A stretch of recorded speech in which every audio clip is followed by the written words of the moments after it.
Bonsoir, je suis ravi de vous retrouver pour la première émission Le Micro du Soir de cette rentrée. Alors après la période estivale, où l'on peut ressentir parfois un peu de difficulté à reprendre les charges du quotidien, j'ai voulu inviter un soignant dont la spécialité est parfois méconnue, en tout cas, dont les nombreux aspects demandent quelques explications, quelques précisions. Cette spécialité, c'est l'ostéopathie et j'ai demandé à Olivier Lebrun, ostéopathe français installé à Bucarest, de nous en dire un peu plus sur sa profession, sur sa discipline. Délégué régional du registre des ostéopathes de France de 2002 à 2006, Olivier Lebrun a également enseigné à l'école d'ostéopathie ISO Lille et depuis 2019 forme de futurs ostéopathes à l'Institut romain d'ostéopathie de Bucarest. Olivier Lebrun, bonsoir. Bonsoir et merci de l'invitation. Avec grand plaisir. Alors, première question qui s'impose, selon vous, qu'est-ce que c'est l'ostéopathie? Alors c'est vrai que l'ostéopathie, quelquefois on se pose des questions. Qu'est-ce que c'est? Parce que c'est difficile quelquefois d'appréhender ce que c'est l'ostéopathie intellectuellement. Euh, Et est-ce que vous diriez que chaque ostéopathe a sa définition ou pas nécessairement? il y a quand même une définition commune et il y a un Mhm. consensus. Notamment, il y a l'Organisation mondiale de la santé qui, il y a quelques années, je trouve, a trouvé une bonne formulation de ce que c'est que l'ostéopathie. Elle a mis, si je me souviens bien, l'ostéopathie consiste en une compréhension globale du patient dans plusieurs dimensions, la prévention, le diagnostic, le traitement manuel. Et aussi, donc, ce qui s'ensuit, c'est Excusez-moi, quand vous dites manuel, le le traitement traitement est manuel. Ah, C'est le d'accord. traitement qui est manuel. D'accord. Ah, Voilà, pardon. Ouais, ouais. voilà, oui. Mhm. Euh, En partie, le diagnostic est aussi manuel, puisqu'il y a c'est une originalité de l'ostéopathie, c'est de aussi d'aborder le corps pas comme un objet, mais aussi comme un sujet, où c'est un corps vivant. Donc, il y a un certain dialogue et qui peut aider dans le diagnostic. Voilà. D'accord. Et, et le traitement va aborder les tissus du corps, différents tissus du corps, et qui peuvent être tendus. Et en étant tendus, ça peut altérer l'état de santé. Mhm. Et voilà, donc voilà, ça résume un petit peu l'ostéopathie. Ça laisse ouvert, comme l'ostéopathie, on a du mal à la mettre dans une case, en fait, dans une boîte.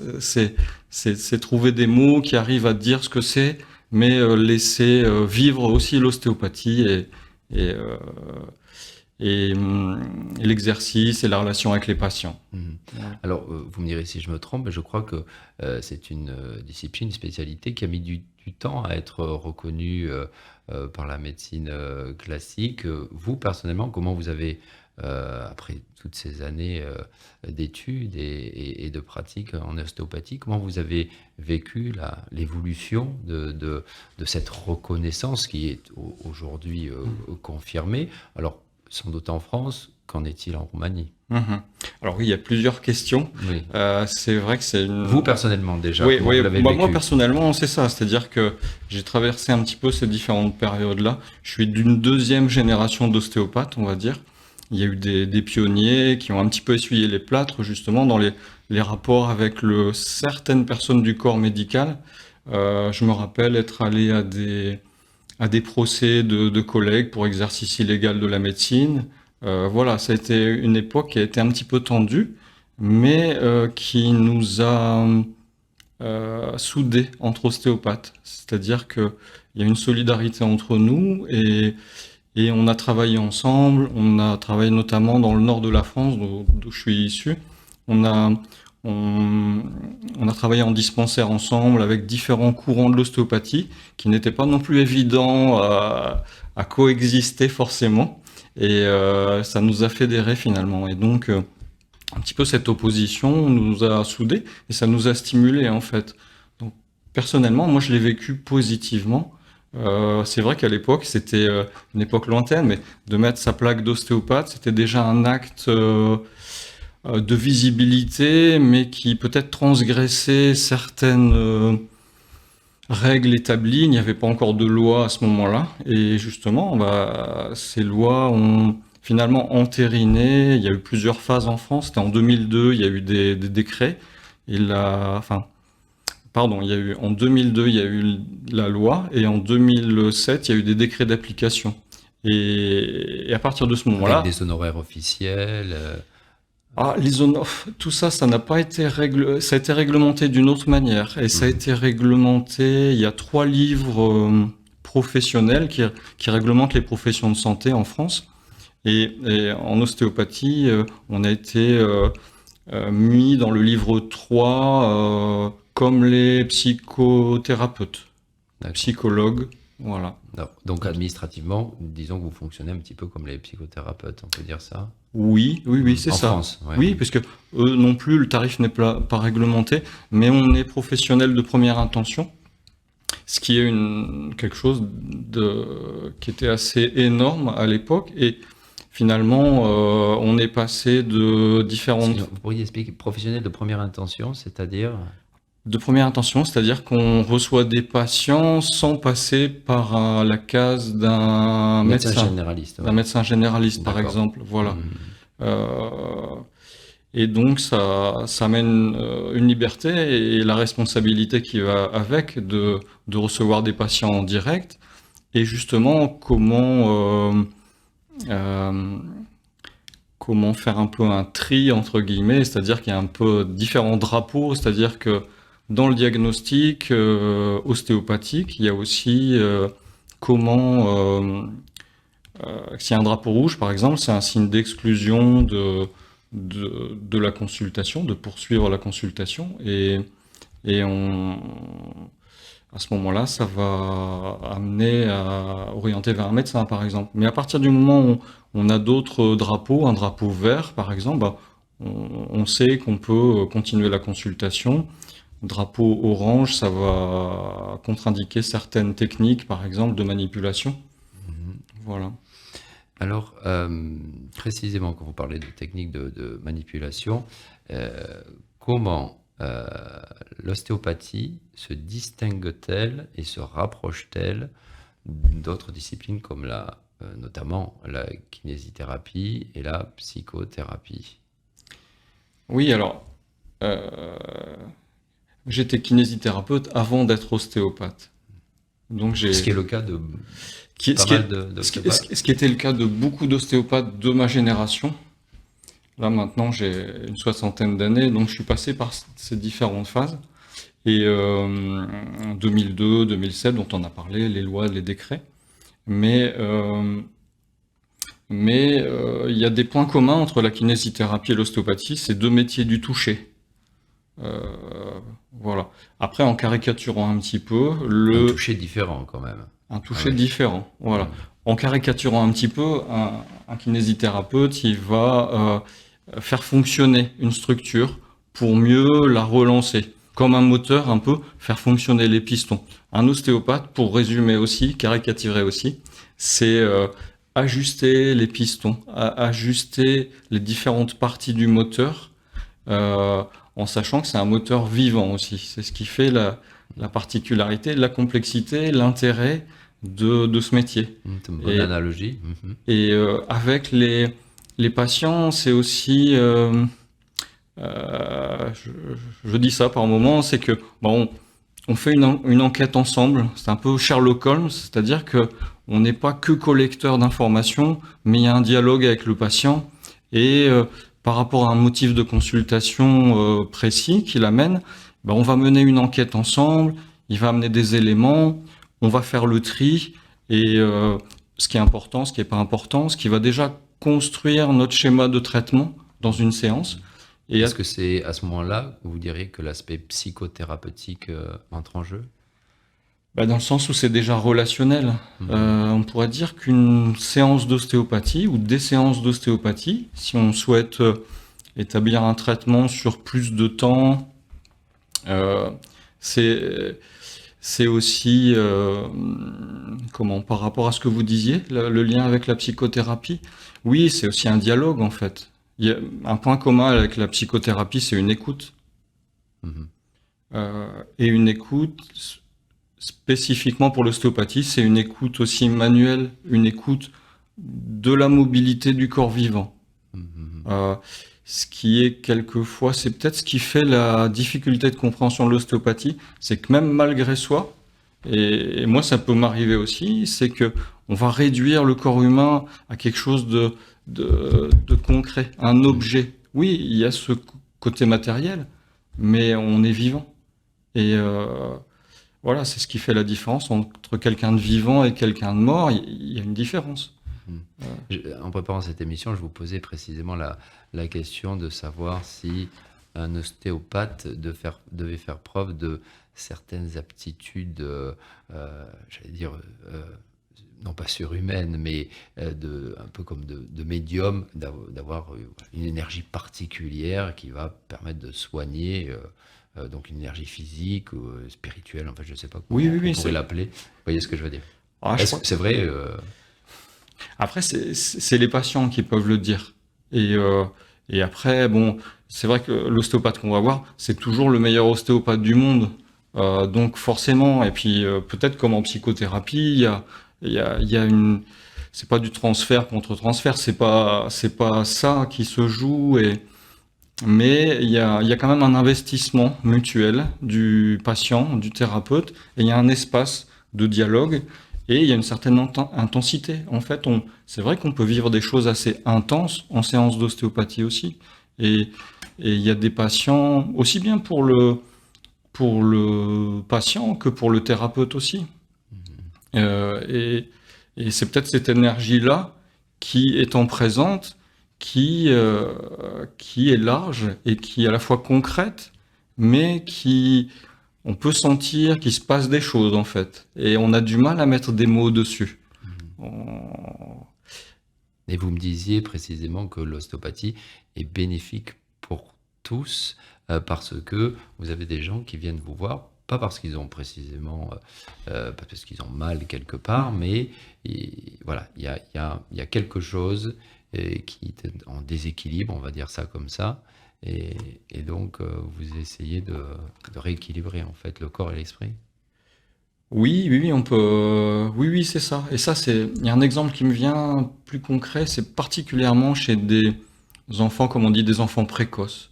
C'est-à-dire que eux, particulièrement, mais comme chacun, mais ils ont du mal à connecter le corps et l'esprit, par exemple. Et ça, je l'ai expérimenté. Et je pense à une Avec maman. les enfants autistes éventuellement aussi ou moins? J'ai moins cette expérience, Mhm. mais voilà, en tout cas, ça n'exclut pas justement de, c'est peut-être en marge de l'ostéopathie, mais justement, on peut explorer ensemble avec les outils qu'on a. Avec l'ostéopathie, on est, Avec une pratique éventuellement manuelle aussi. oui, avec une pratique Ouais. manuelle et les outils qu'on a, ils sont pas que manuels, c'est pas qu'un côté technique, il y a aussi une philosophie de l'ostéopathie, c'est-à-dire que il y a certains concepts, il y a déjà des concepts, par exemple, que tout le monde connaît, qui sont simples, c'est-à-dire que il y a déjà la relation structure-fonction, c'est-à-dire que ben, par exemple, une articulation est conformée de telle manière qu'elle permet tel mouvement. Et le mouvement va faciliter et va peut-être amener l'empreinte de cette forme-là. Ça, c'est un des aspects de l'ostéopathie. C'est aussi le postulat qu'on possède des forces d'auto-guérison dans le corps. Bon, un exemple, si on se coupe, on va cicatriser. Mais ça va au-delà de ça, et notamment sur des rythmes qu'on peut percevoir aussi, entre le crâne et le sacrum, et plus largement qui se diffusent au niveau du corps. Et ça devrait être plus connu, je pense, dans les écoles, comment on est fait vraiment. Et déjà de percevoir des mouvements rythmiques, notamment entre le bassin et le crâne, euh, c'est déjà une expérience pour les patients, mais en tant que thérapeute Une aussi. prise de conscience, Prise non? de conscience. Mhm. Ah oui, ça bouge. Oui, C'est pas elle bouge, oui, c'est oui. pas la terre, mais ah oui, on- voilà, le corps bouge, le corps vivant il bouge. Mhm. Voilà. Et alors, comme je le disais en introduction, en cette rentrée, on peut ressentir particulièrement des moments de stress, peut-être manque de sommeil, Je lisais dernièrement que la consommation d'alcool était un problème toujours plus important de façon générale euh, chez les jeunes, notamment en Europe. Euh, Est-ce que comment vous abordez ce genre de problème, d'addiction parfois? Oui, ben justement, on parlait de ce système-là, crânio-sacré. Ça, c'est un bon moyen de faire le point, diagnostic où on en est. Ça va avec l'état de bien-être ou de mal-être. Et cette tension, quand on est stressé, tendu, ce système-là, il est Donc vous tendu. accueillez et donc vous accueillez ce genre de patient également. Ouais. Oui, oui, oui, oui. Et c'est très complémentaire avec la psychothérapie, parce que justement, il y a des patients qui font une psychothérapie, qui abordent le corps en ostéopathie. Euh, oui, j'ai déjà reçu des patients en difficulté avec des addictions.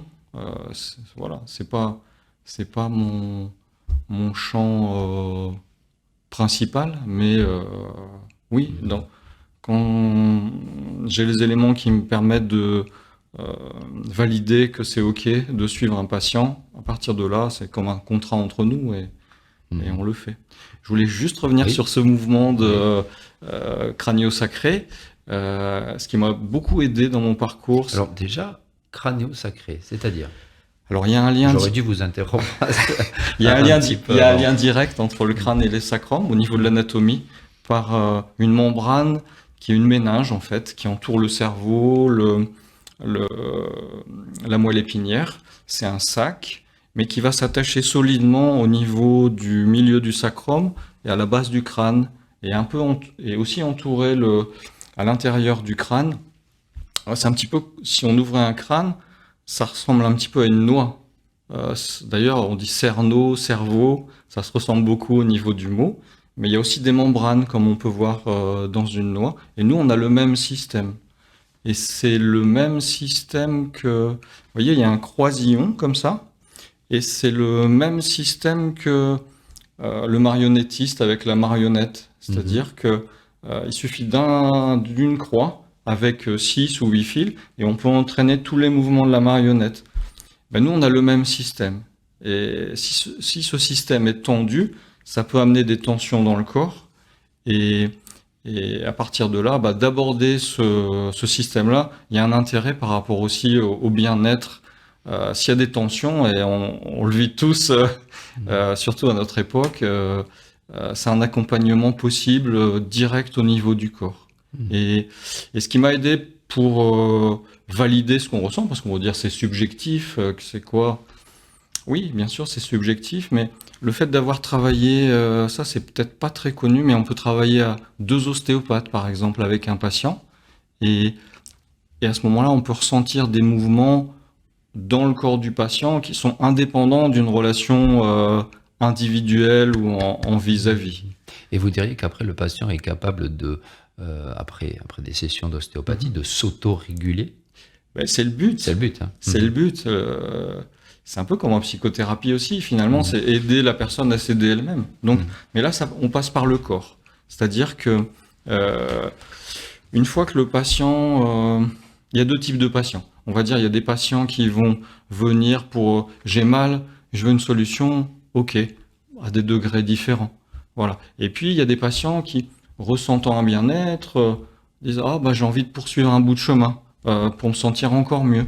Et à partir de là, on peut dérouler justement d'autres formes de traitement, peut-être plus profondes, des formes plus profondes, Mhm. dont l'abord de système crânio-sacré. Mhm. Euh, c'est peut-être plus connu, tout ce qui est manipulation, c'est un abord qui a vraiment son intérêt, peut-être plus par rapport à des urgences ou un problème ponctuel.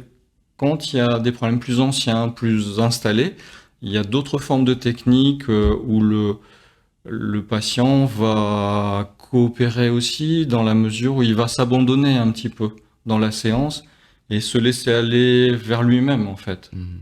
Et Est-ce que vous accueillez des patients éventuellement atteints de maladies graves?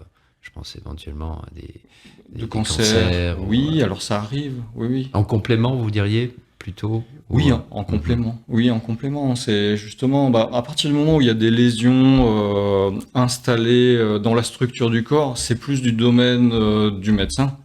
Mais ça n'exclut pas, justement, il y a des domaines qui se recouvrent et qui peuvent aider le patient, en fait. Euh, il n'y a pas, il y a des domaines d'exclusivité, mais il y a des domaines de coopération possible, justement. Et c'est là, avec les médecins, ça peut. C'est les patients, souvent, actuellement, qui font beaucoup la démarche de conjuguer les différentes formes de soins, en fait. Euh, Justement, je trouve je pense qu'on est dans une phase, plutôt que de se regarder en chien de faïence, un peu avec les autres Comme c'était le professionnels cas de. avant, aujourd'hui, il y Ouais, a plus c'est de moins maintenant, coopération. ça s'est détendu, mais je pense pour l'avenir, pour les patients, je pense qu'ils bénéficieraient, pardon, plus qu'on dialogue plus entre les entre les différents soignants. Et entre la Roumanie et la France, vous pouvez comparer non pas votre pratique, mais enfin peut-être vous me direz vous-même, mais les patients, disons, comment votre pratique a évolué, a changé, hein, on va dire ça comme ça, entre la France et la Roumanie.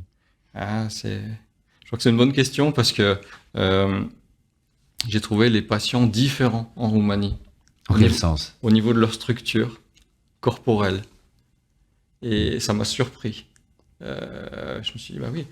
De façon générale Assez générale. Ouais. Assez, pas, Majoritairement, oui. J'ai surtout ressenti ça au début où Hommes je et suis femmes arrivé.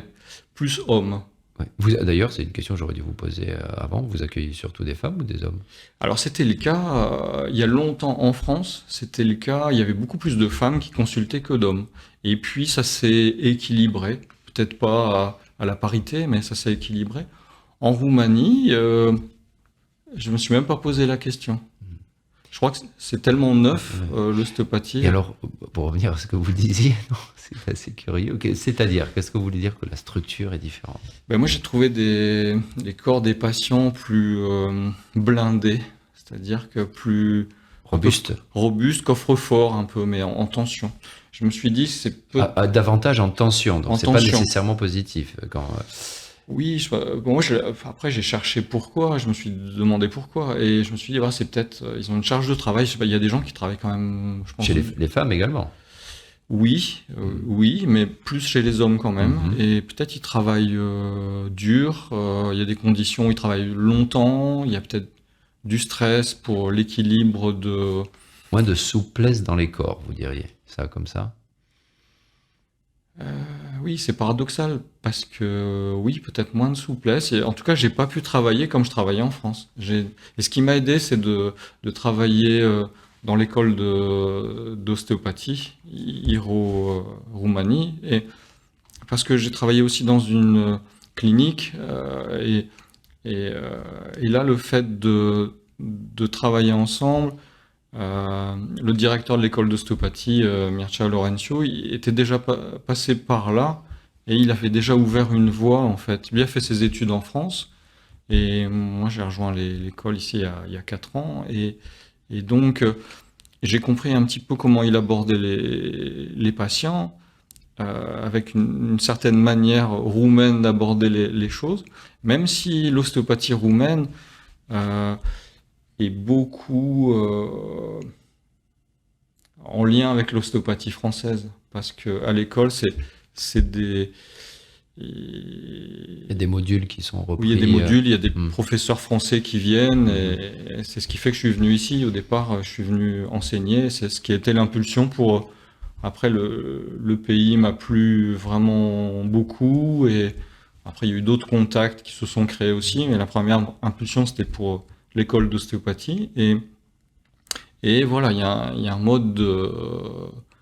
voilà, ça a transformé ma pratique, j'ai revisité mes bases aussi, et voilà. Ça a été très bénifique pour vous, le fait d'être ici. Ça a complété ce que vous saviez déjà. Oui, j'avais peut-être un peu des trous dans ma pratique ou des facilités où je me sentais plus à l'aise dans certains domaines, mais moi, ça m'a ça m'a re-challengé aussi sur ma pratique. Et puis là, j'enseigne l'anatomie aussi. Donc, et ça donne confiance aussi de bien revisiter l'anatomie. C'est une des bases de l'ostéopathie. C'est un point commun avec la médecine, la biomédecine aussi, c'est l'anatomie. Et, et voilà, oui, c'était bénéfique. C'est un peu une seconde vie pour moi. Et est-ce que, en termes de nombre de patients, vous en avez suffisamment? Vous êtes obligé de refuser Oh, des moi, demandes ou comment moi, ça se passe non, en moi, ce j'en suis moment? pas encore là. Je suis encore un pionnier et puis je suis étranger aussi ici. Donc, il y a la langue qui Ah, n'a. vous parlez roumain. Oui, oui, Mhm. je parle roumain et voilà. Donc, notamment pour les consultations, j'ai le vocabulaire pour la vie quotidienne. Je sais que j'ai à progresser au niveau du roumain, mais c'est assis au niveau du cabinet en fait, hein, qui si je peux donner les Tout à fait, c'est coordonnées. c'est exactement la question que j'allais vous poser. Oui, oui. Oui, je travaille dans un cabinet qu'on peut trouver, qui s'appelle Banyan, et on peut trouver sur Qui 3W. s'appelle, pardon? Banyan. Banyan, Banyan, vous d'accord. savez, c'est l'arbre Mhm. c'est un peu symbolique aussi comme nom. Avec ma collègue, on cherchait un nom d'arbre et on a trouvé Banyan, qui est un arbre en fait quand il a des branches qui retouchent le sol, il peut recréer un nouveau Oui. tronc en fait. C'est un peu Mhm. symbolique aussi Ouais, ouais. pour moi de ma venue en Roumanie. Et Donc c'est le cabinet Banyan. oui, Ouais. Banyan Concept, voilà. D'accord, Et d'accord. euh, voilà, c'est banyan.ro, on peut trouver comme ça. Et voilà, c'est pas loin du D'accord. Molvitan pour ceux Bon, qui connaissent à Bucarest. Bucarest. Très Et bien. Ouais, ouais.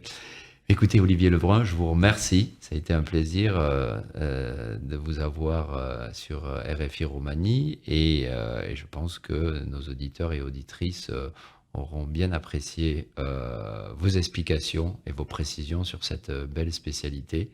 Et s'ils sentent qu'ils en ont un besoin, hein, donc qu'ils aillent visiter le site banyan.ro. Je vous remercie. Merci beaucoup. merci à vous. Chères auditrices, chers auditeurs, c'est terminé pour la première édition de cette rentrée du micro du soir. Cette émission, vous pourrez la retrouver sur le site rfi.ro, également sur la page Facebook de RFI. Et d'ici là, Weekend Blockwood comme d'habitude. À bientôt. Au revoir.